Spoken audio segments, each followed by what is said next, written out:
All right, we have difference of squares left. So this is when we have just two terms. We're going to possibly have this as our pattern. One of the key things is it has to be a minus. If any of these problems had a plus sign in between, this difference of squares pattern is not going to work. It doesn't FOIL back out the same way. And both terms have to be perfect squares. So remember, that means any exponent has to be even. That's for your variables. And then any number has to be one of those perfect squares. And you should know your perfect squares by now. If not, that's something you should be studying. You got to know those right when you see them. Okay? So the pattern here, if we have x squared minus 49, so it's minus. It's two terms. We have an even exponent of 2, and 49 is a perfect square because it's 7 times 7. Okay, so the pattern is we're going to take the square root of both of our terms. So the square root of x squared would be x. Square root of 49 is 7. And what we're going to do is we're going to make two conjugates. So we're going to do one with a plus, one with a minus. We are all done. We have factored x squared minus 49. Okay, I'm going to jump down to this one next. So we have 4x squared minus 25. So I have an even exponent. I have two terms. It's minus. And 4 is a perfect square because it's 2 times 2. 25 is a perfect square because it's 5 times 5. So this would follow my pattern of a difference of squares problem.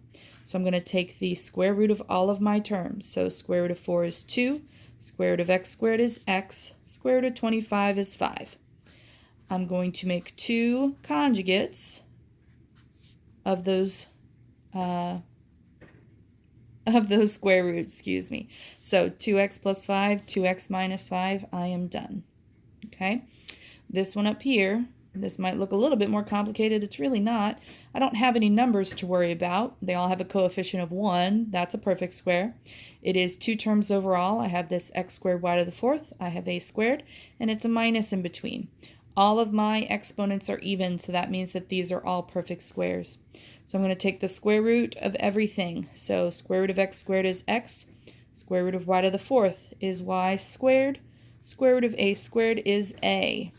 And so I'm just going to put that 2 times, and we're going to make conjugates. So one with a plus, one with a minus. All right, last one here. So we have 2x squared minus 32. So these aren't perfect squares. 2 and 32 are not.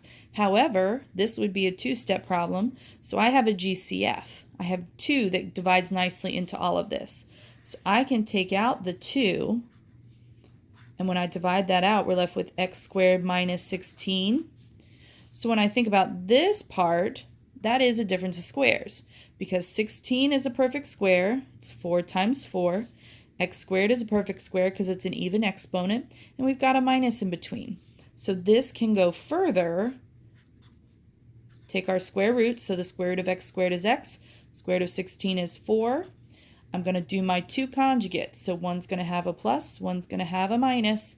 And because I took that GCF out, that needs to stay with my answer there. So this would be my final.